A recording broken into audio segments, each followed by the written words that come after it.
Cricket দলের সাবেক অধিনায়ক সাকিব আল হাসান ও তার স্ত্রী উম্মে আহমেদ শিশিরের ব্যাংক হিসাবের তথ্য চেয়েছে কেন্দ্রীয় ব্যাংকের আর্থিক গোয়েন্দা বিভাগ Bangladesh financial intelligence unit BFIU.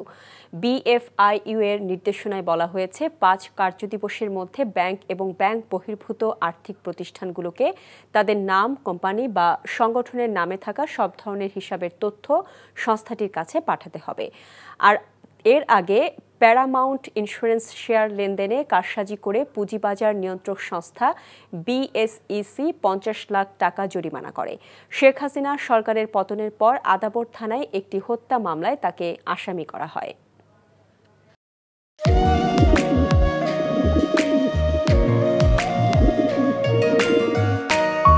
আমি রাশেদ। আমি সুফিয়া।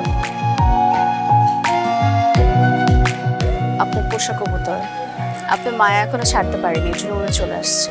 মায়া হচ্ছে ম্যাজিকের মতো, একবার মায়া বললে সহজে ভোলা যায় না। তুমি কি পাগল? আমি পাগল তো।